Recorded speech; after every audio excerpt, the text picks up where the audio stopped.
KFAI, tú tienes el poder de mantener fuerte nuestra radio comunitaria. Visita nuestra página web kfai.org y presiona donde dice Support Us. Muchas gracias por apoyar KFAI. KFAI is a proud sponsor of The Record Show. Like a giant church rummage sale, but with really cool records, CDs, DVDs, posters, and other music memorabilia.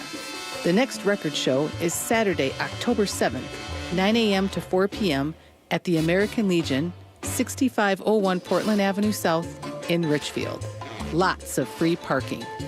More info at mnrecordshow.com or 651-224-4947.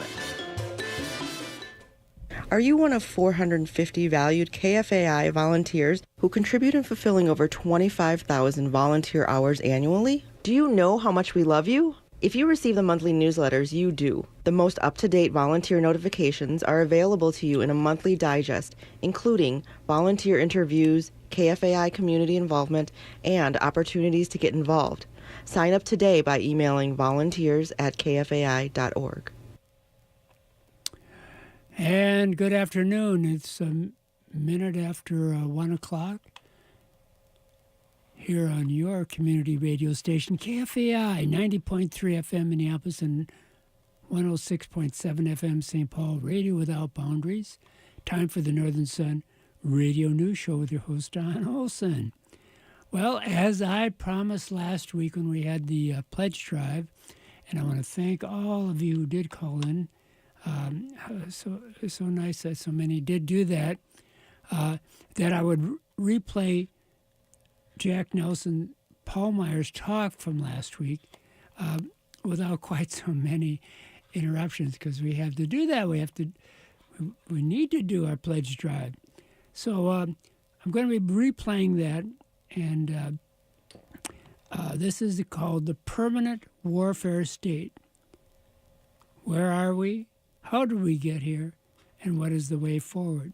It's a great talk, and a number of people thank me for going to be playing it again straight through. And so here it is.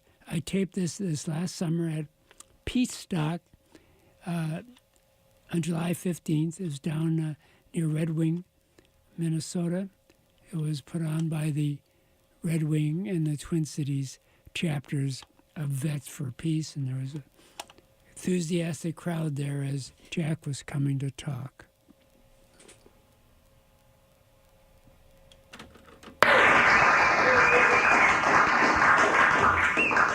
Well, I'd like to begin there. I'd like to begin just by, can you hear me okay? Okay. Just by saying I am always really, really honored to be asked to do anything with Veterans for Peace. That there are many of you in this room are people I have tremendous respect for. And again, I feel honored to be asked, and I'm really happy to be here with you. So I titled my talk today, The Permanent Warfare State. Where are we? How did we get here? And how can we change course? So I'd like to begin with two sentences and an observation that are meant to kind of establish a framework for how we discuss that we've become a permanent warfare state. And the first sentence is a really controversial one, a humbling one, and I think a potentially really liberating one. And it reads this: the United States has no moral authority or unique calling, no economic capacity, no effective military means, and no security need that justifies embracing permanent war, invading, occupying, and bombing other nations, or continuing wasteful military spending.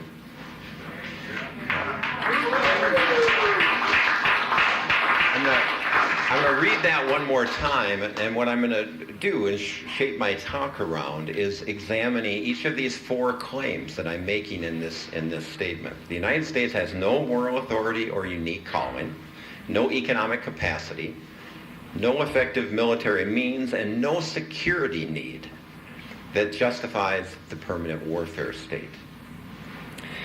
The second sentence that I would like to lift up names a very, very simple truth that I think we need to articulate over and over and over very forcefully. And that reads this: there are solutions, but not military solutions, to most of the problems that we face. So there are solutions, but there just aren't military solutions. Stated another way, there are solutions to most of the problems we face, but it will be nearly impossible to solve our social and economic problems until we dismantle the permanent warfare state. That's what stands in the way. And then my opening observation is just a reflection on MLK, and especially his profound speech against militarism and war from April 4th, 1967. So here are just some actually opening observations based on him. He was right when he said that the hopes of the poor were shattered and broken because of a society gone mad on war. He was right when he said that America would never invest the necessary funds to end poverty so long as military adventures continue to draw people and skills and money like some demonic, destructive suction tube. He was right when he noted that in Vietnam, the U.S. had once again fallen victim to the deadly Western arrogance that poisons the international atmosphere. He was right in naming an essential truth that very, very few Americans are willing to even consider, namely that the United States is the greatest purveyor of violence in the world. That's his words. He was right when he warned that a nation that continues year after year to spend more on its military than on social uplift is approaching spiritual death. He was right when he noted that Vietnam was but a symptom of a far deeper malady within the American spirit, and if we ignore this sobering reality, we will find ourselves organizing against other wars for the next generation.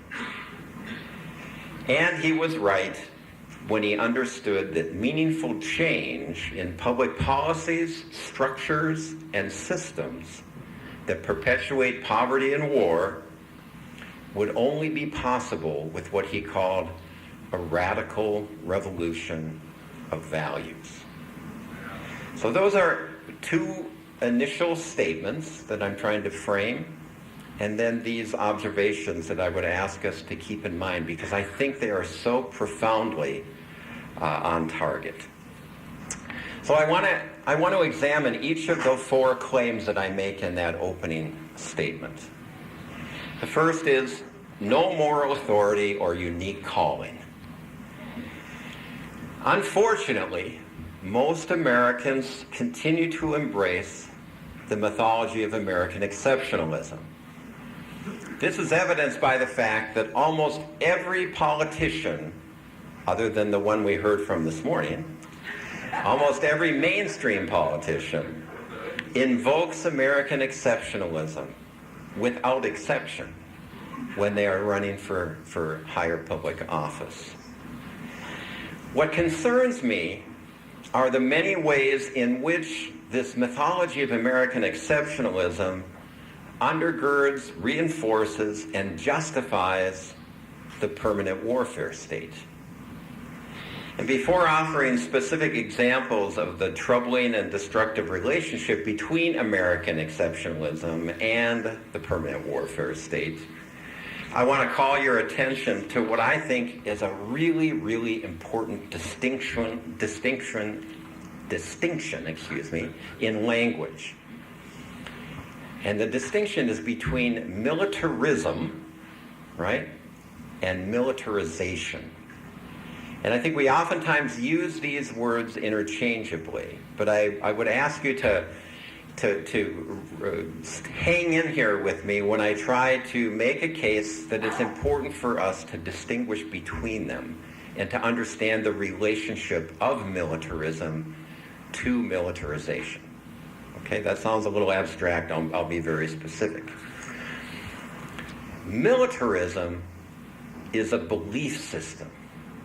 Militarism is a belief system in the usefulness of violence, military violence.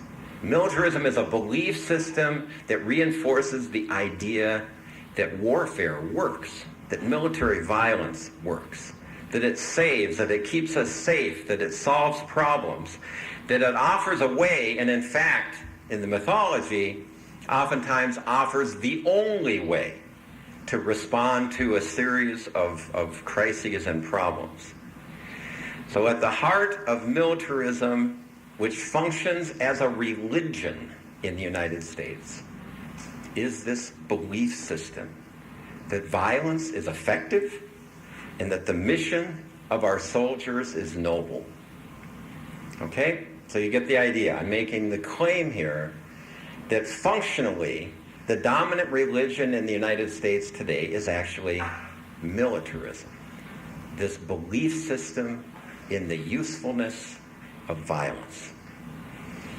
Well, if that's what militarism is, then what's militarization?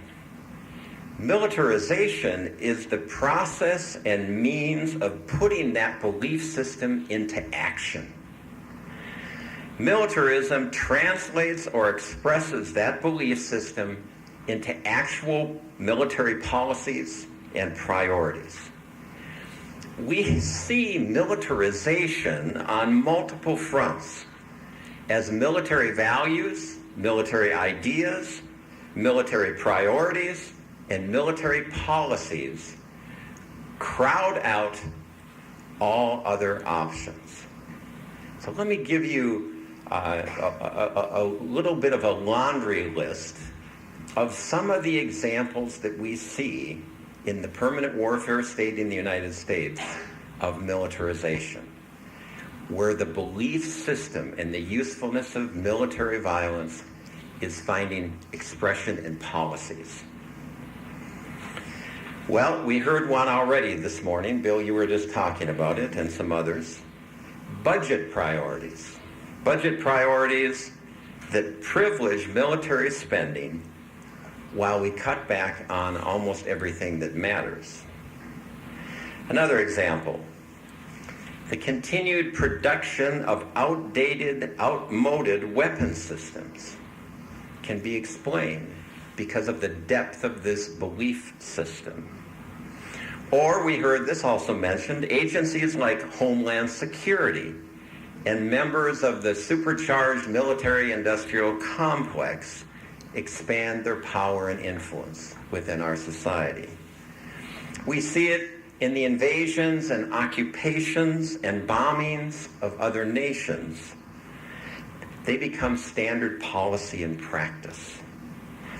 Terrorism, a tactic and criminal activity, is addressed how?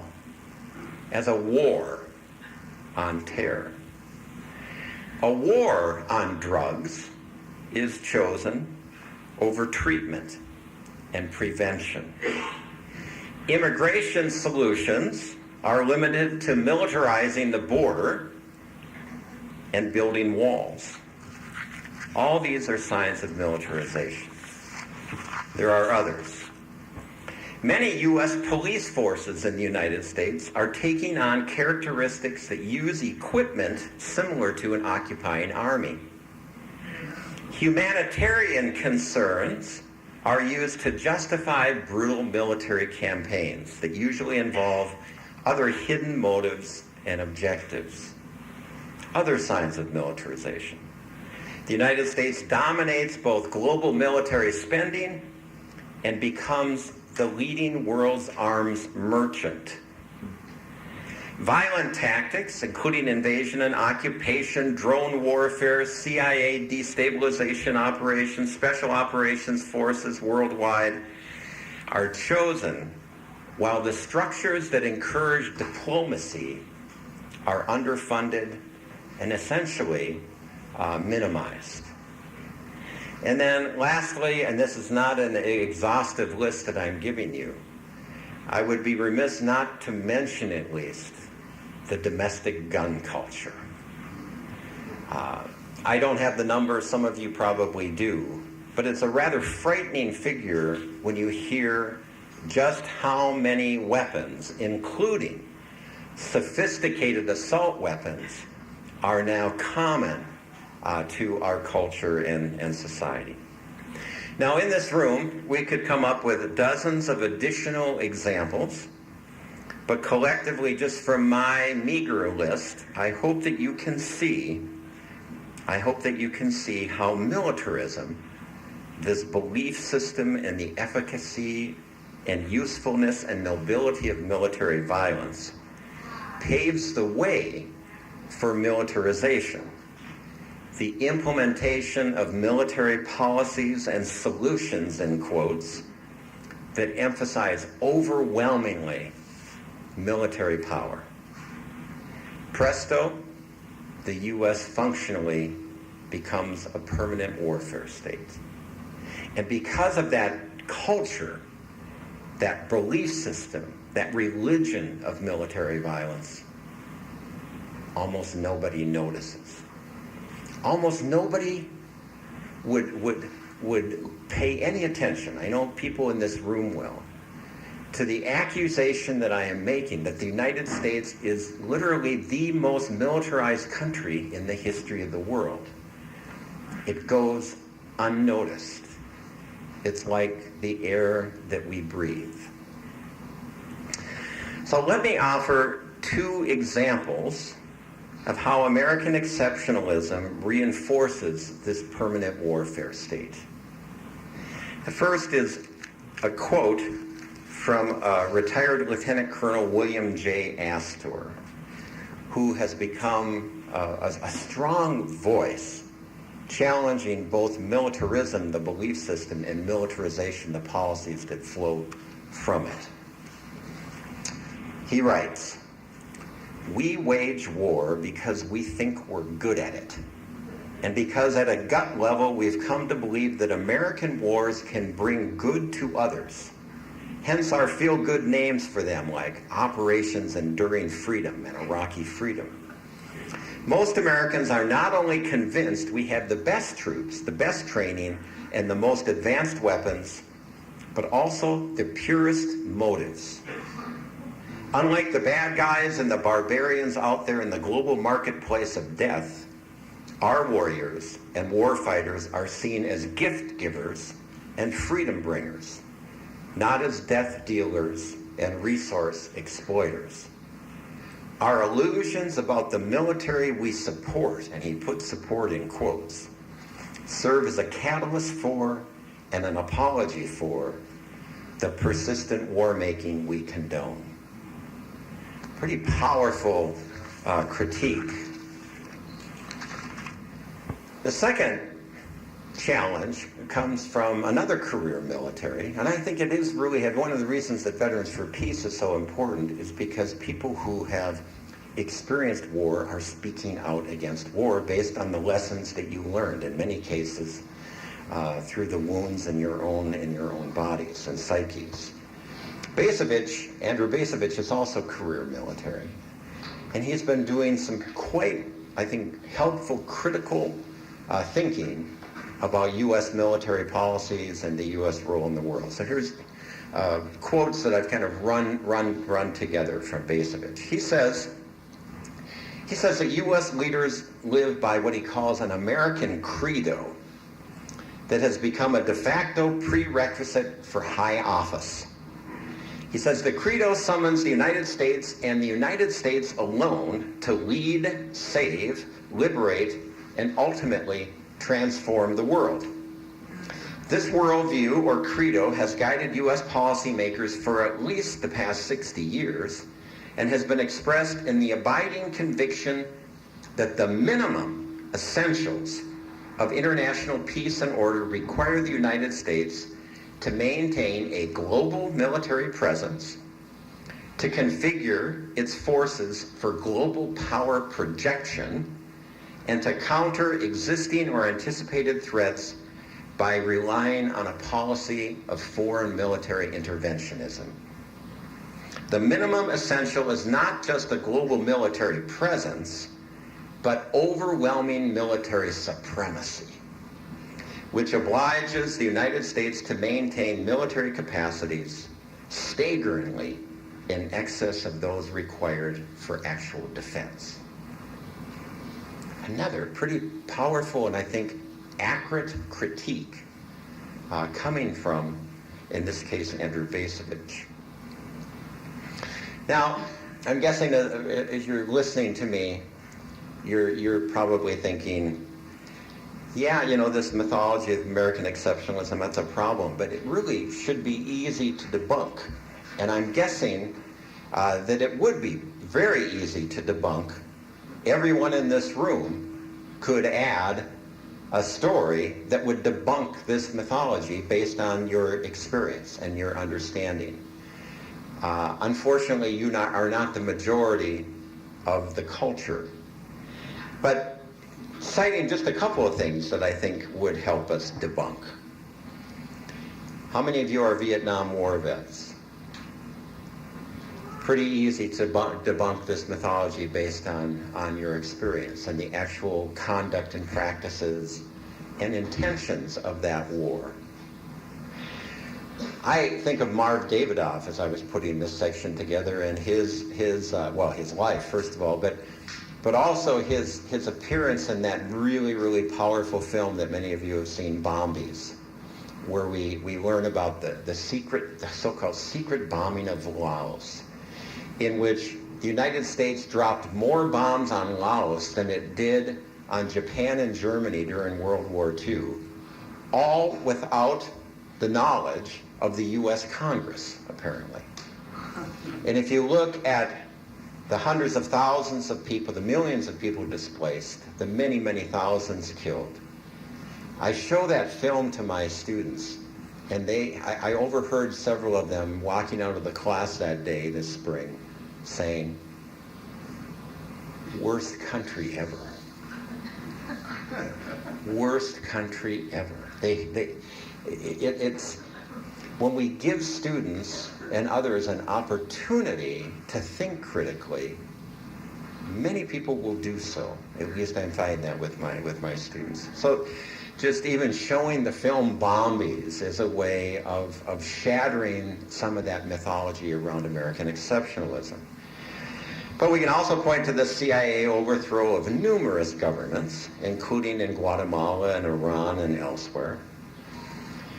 I've written elsewhere about how following World War II, the principal strategy of the United States following World War II was to set up dictatorships in so-called third world countries all over the world as a way of exercising influence and maintaining control and dominance.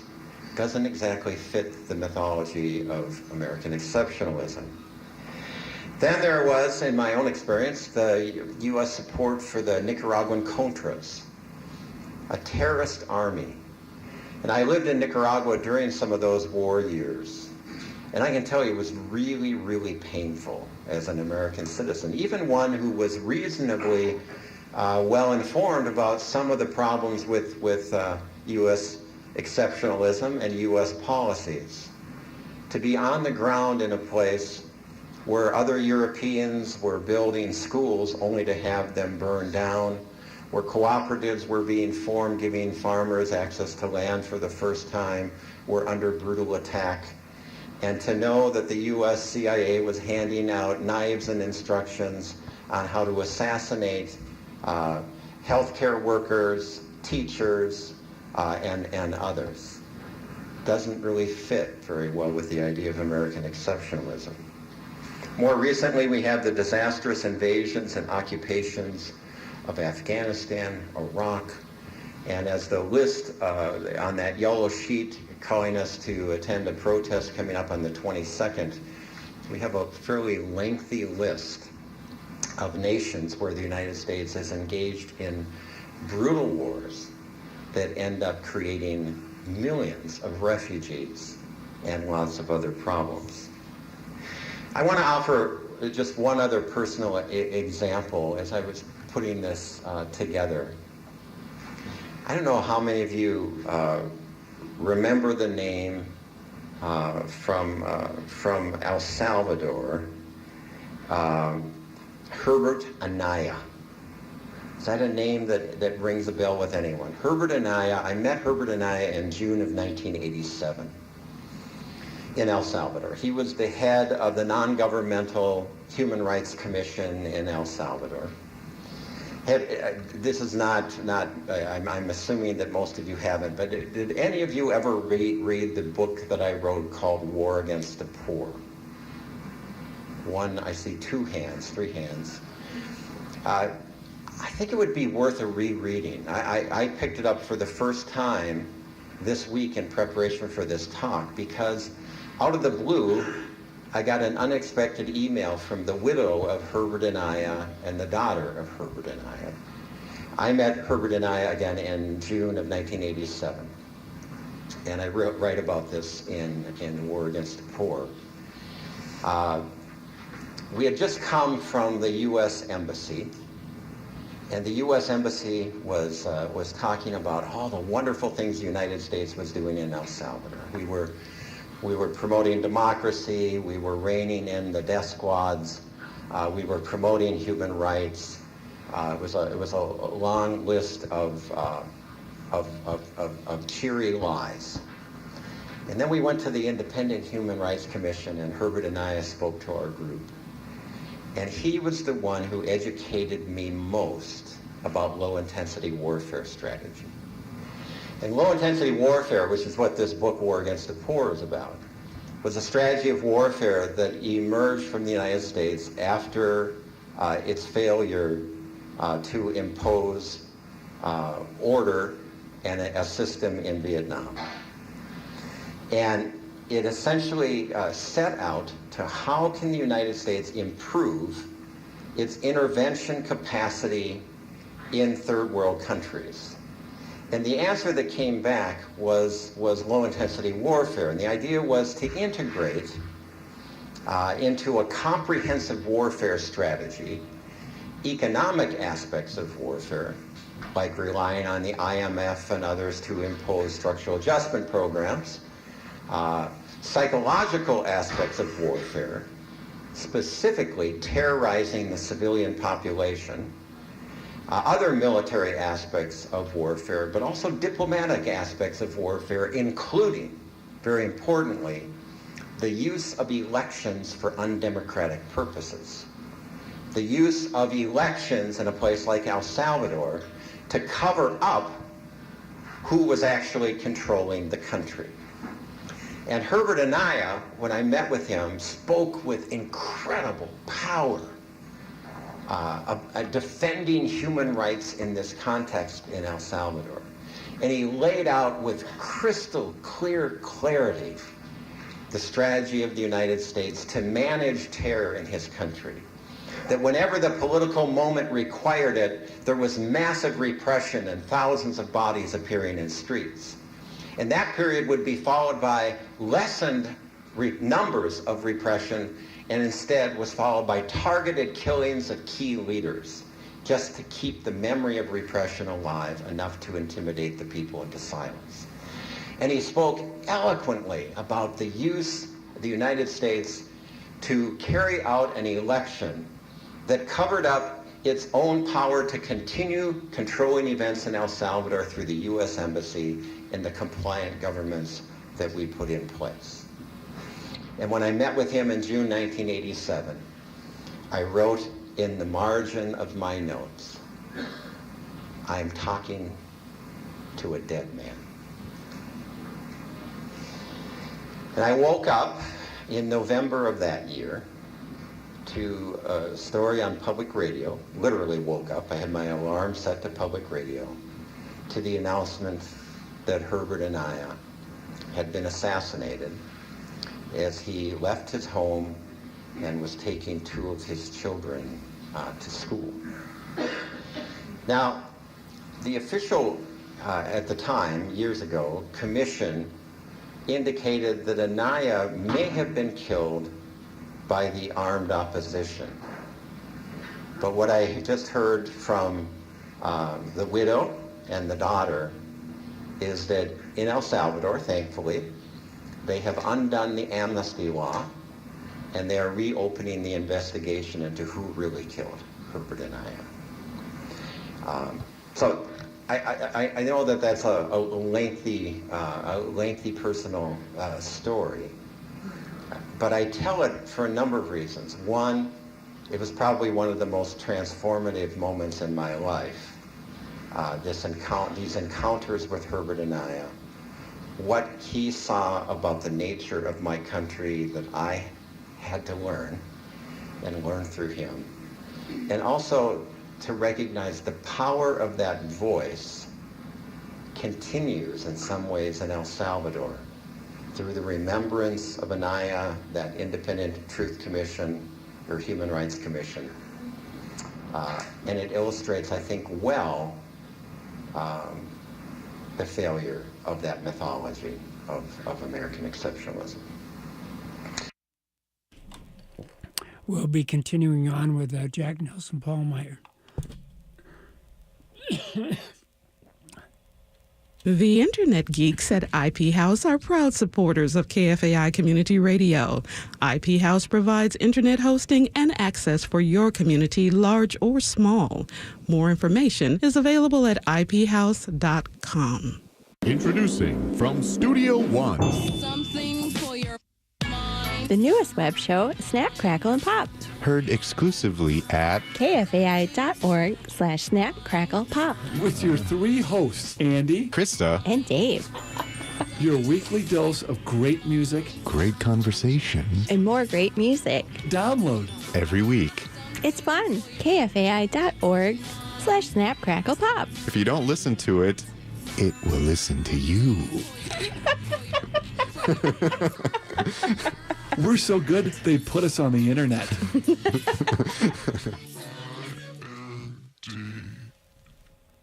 KFAI is a proud media sponsor of the Landmark Fall Concert Series at the Landmark Center in St. Paul. This monthly concert series is the third Friday of the month at the F.K. Weyerhaeuser Auditorium in the Landmark Center, 75 5th Street West.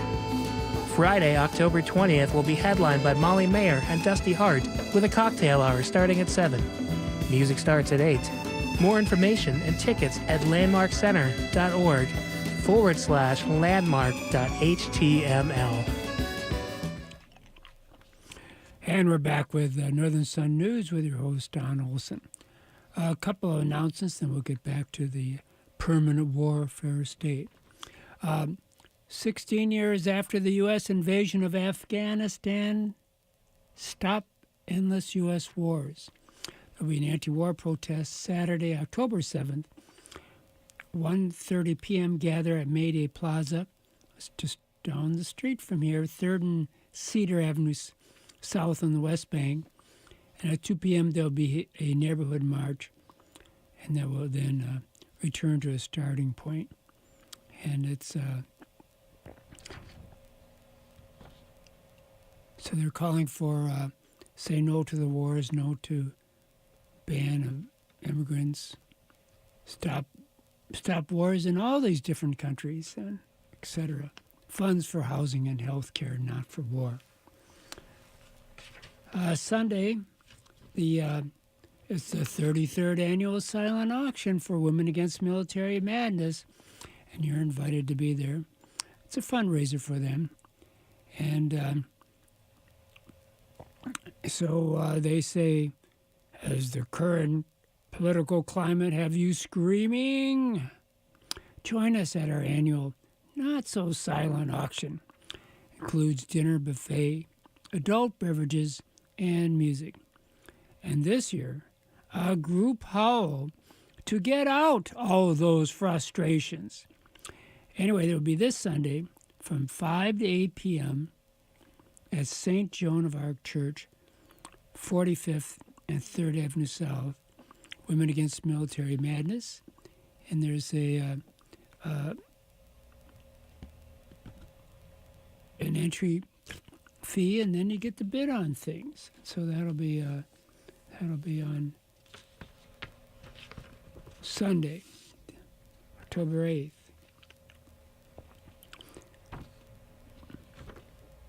And well, let's get back to Jack Nelson-Pallmeyer. He is anti-war activist, teaches in the Justice and Peace Department at St. Thomas University in St. Paul. He is speaking to the topic, Permanent Warfare State. Where are we? How do we get here? And how can we change course? So I taped this last July 15th. All right. Despite examples like these and many, many others that we could offer in this room, it's not easy to discredit the mythology of American exceptionalism that feeds the permanent warfare state. The fact that this is so is testimony to the powerful hold that the religion of militarism has on an overwhelming number of people in this country, including almost every Republican and Democratic politician.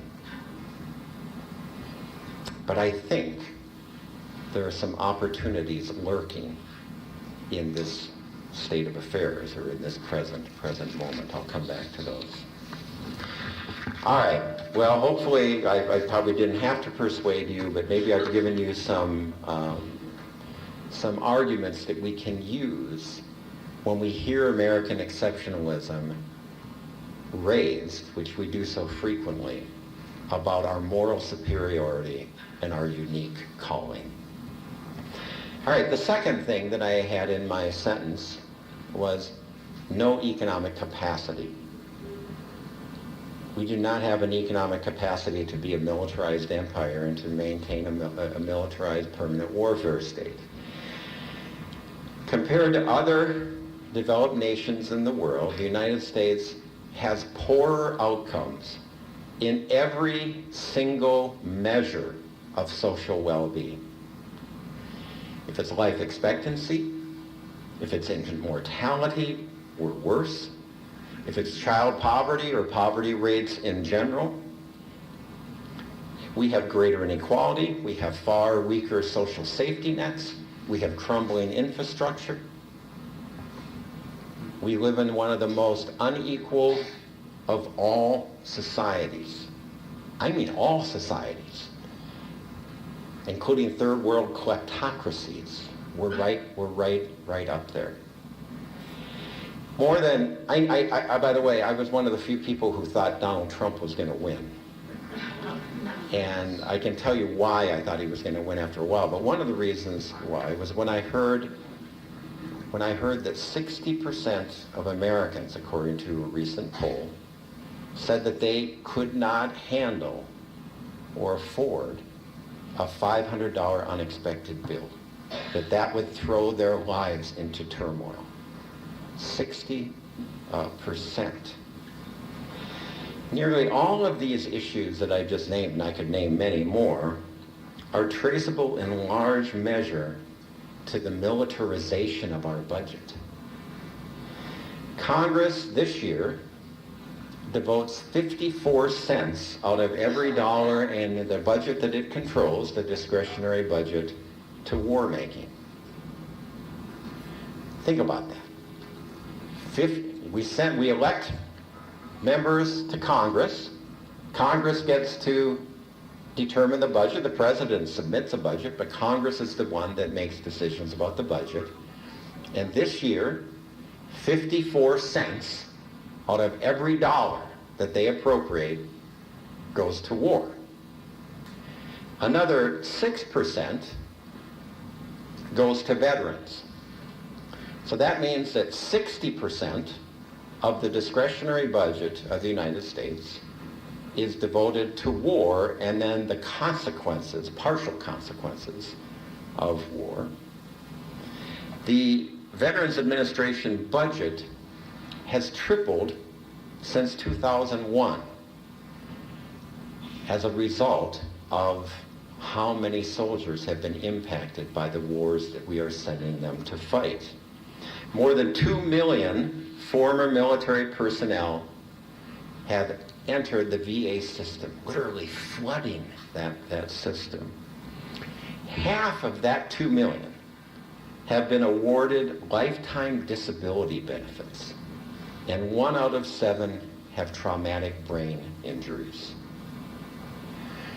Now, some of you have heard me before, and I've always appreciated that you hear this from me, a non-veteran, and allow me to say it, and seemingly many of you agree with me when I say that shallow patriotism and this cheap veneration of troops is not a friend of soldiers.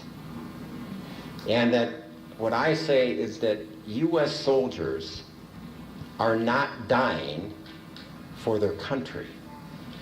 They're dying because of the indifference of their countrymen and women who can't be bothered to pay attention to the reasons why we are sending people to war.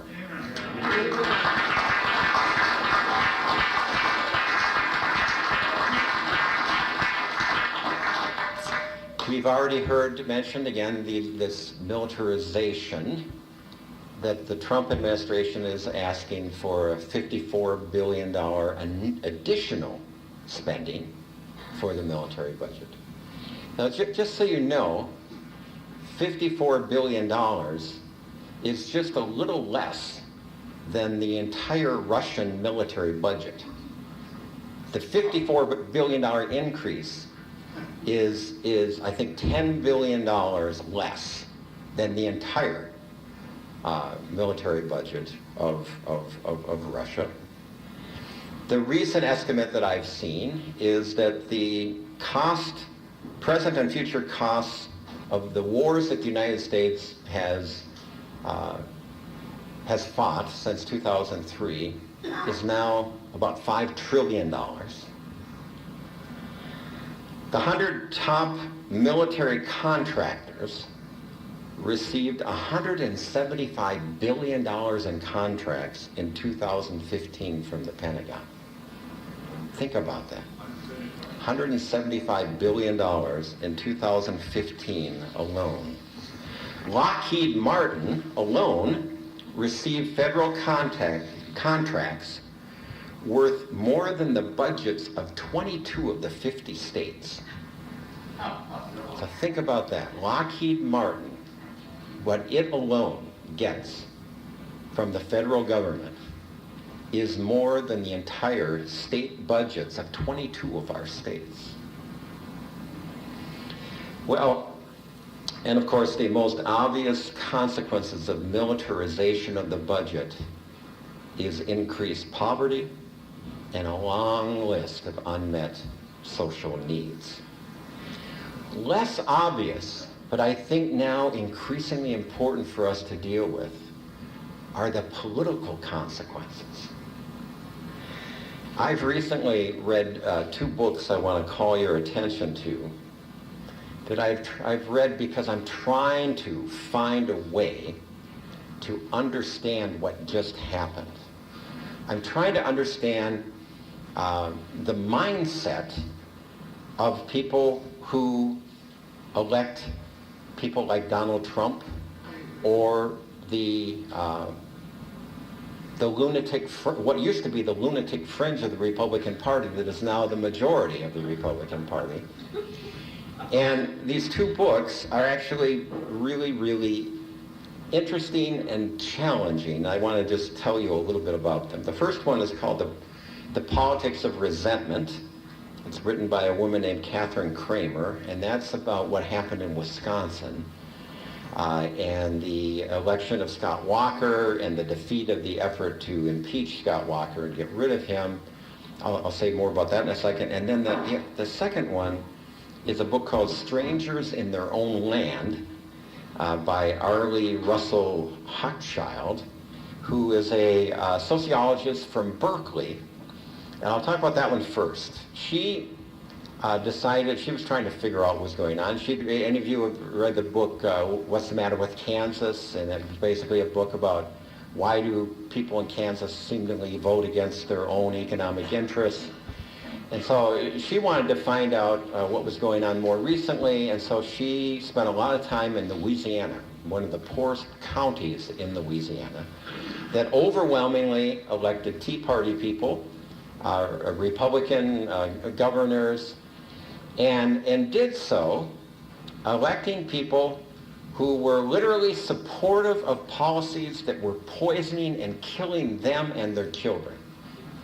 This county turns out to be one of the most solidly Republican, also one of the most cancer-ridden and friendly to chemical industries and the oil industry.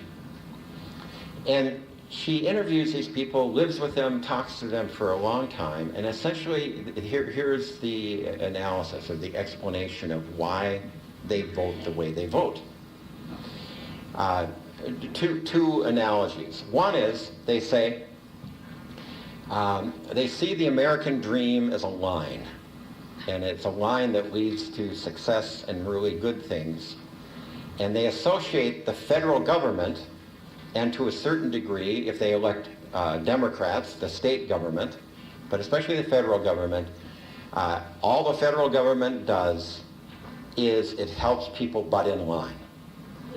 It helps undeserving poor people butt in line. It helps immigrants butt in line. It helps gays and lesbians butt in line. It helps all kinds of people who are butting in line, and they resent it. They resent it to the point where when they're told, which is true, that over 40% of their budget comes from the federal government, their response is, we'd rather do without that money as long as none of that money, none of our taxes go to the undeserving poor. Wow. Where do you even begin? So that resentment. And the other thing that they really resent, and this is so interesting to me coming out of a Christian tradition and evolving, these are all Christians, and the other thing they resent deeply is that Northerners and liberals and others are telling them they should care about poor people, they should care about immigrants, they should care about gay and lesbian people, and they just get ticked off. It's a mindset that's hard to understand. I'm going to come back to where I see an opportunity in the midst of this. We're listening to Jack Nelson-Pallmeyer, who will come back to what his thoughts are. I'm replaying it from last week because we had so many interruptions for pledge wrapping, and thank you for all the people who did call in. But I do have a couple messages now. Programming on KFAI is supported by Wilson Law Group at 3019 Minnehaha Avenue in Minneapolis. Wilson Law Group has been serving immigrant communities for over 2 decades with attorneys practicing immigration law, family law, civil law, and criminal defense. Wilson Law Group, client-focused global perspective. More information at wilsonlg.com or at 612-436-7100. Welcome to MN90, Minnesota history in 90 seconds.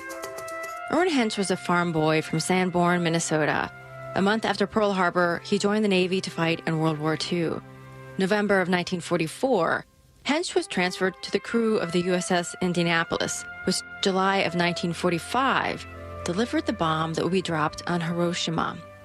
But the story didn't end there. On the night of July 30th, en route to the Philippines, the Indianapolis was sunk after being hit by a Japanese torpedo. Survivors, including Hensch in his pajamas and life belt, were dumped in the ocean. They fell prey to sun, hunger, and thirst. Then came the sharks.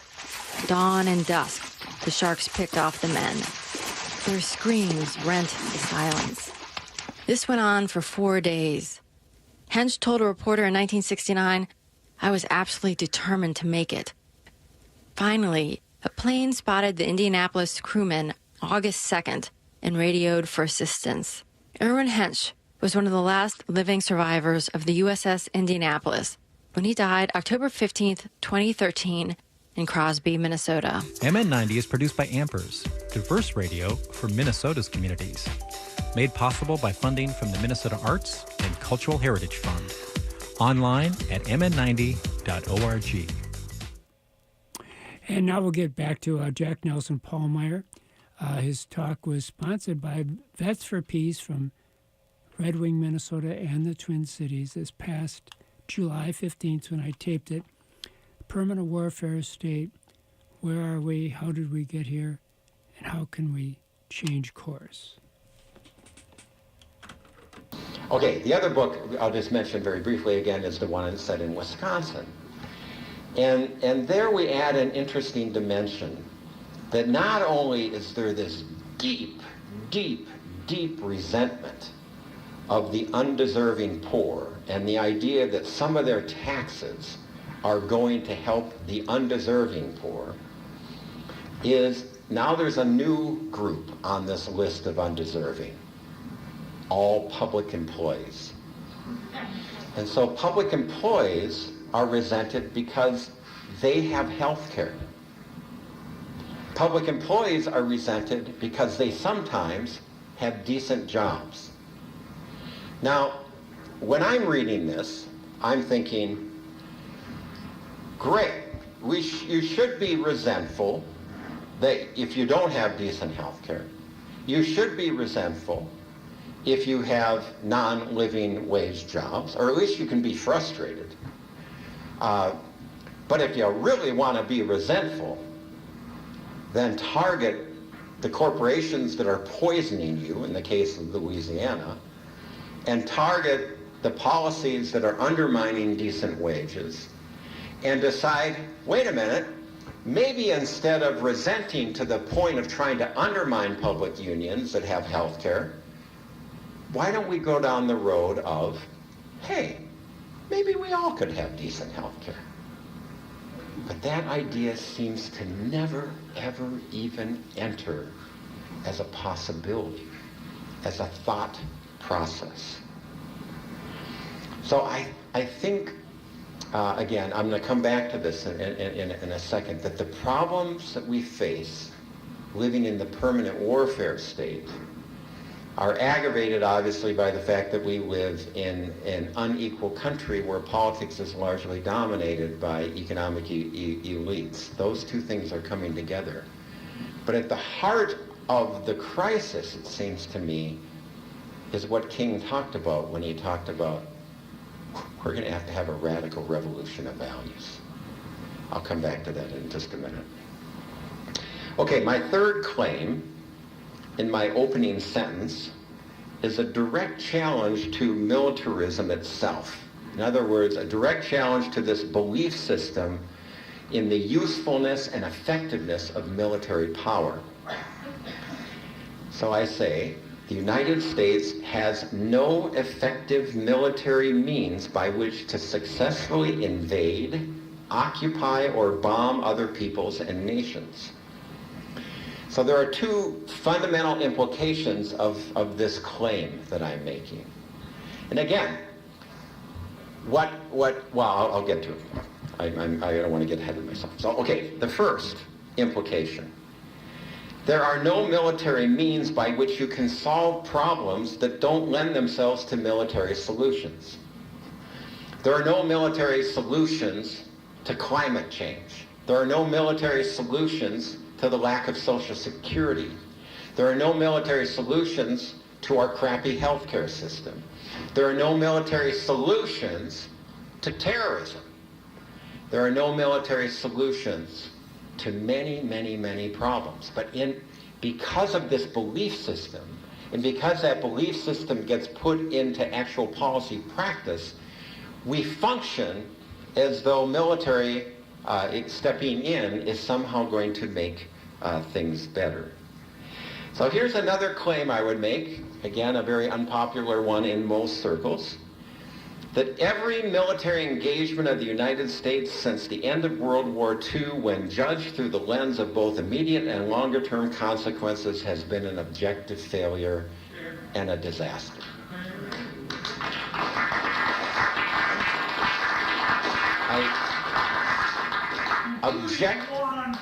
Including the war on drugs. So objectively, there's just no way, I think, to make an honest case that militarization is working.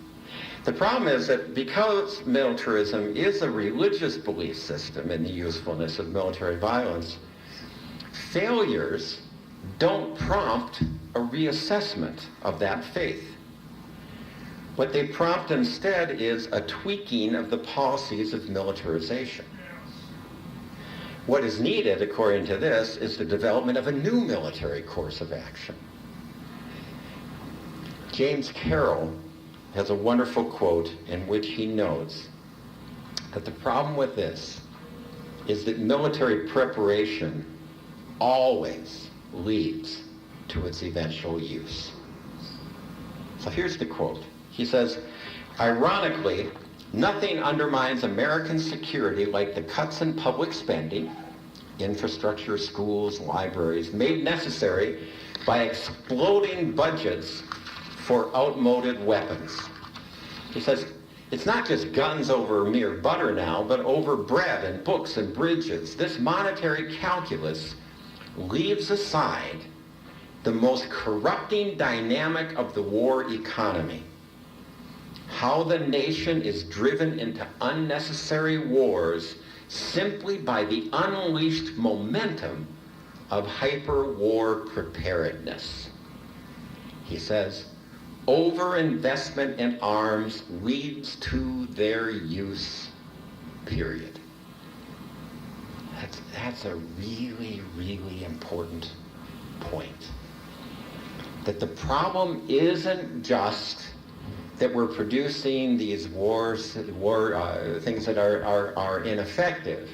The very production and preparation for war, and I think this is where David Swanson has actually provided a wonderful service in showing how when you defend the just war theory itself, you in fact are paving the way for future wars. And that's Carroll's claim here. When you prepare for war, you will have wars. All right, the second implication of my claim that the U.S. has no effective military means is this. There's a pretty clear reason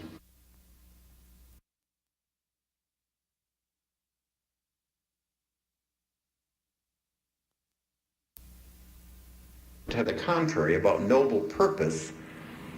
The U.S. is usually pursuing imperial agendas through the use of its military power. This always results in deepening resentments, escalating conflicts, a deeper spiral of violence, and oftentimes what Chalmers Johnson referred to as blowback. All right, this leads to my fourth claim in my initial sentence, namely that the United States has no authentic security need that justifies embracing permanent war, invading, occupying, bombing other nations, or continuing wasteful military spending.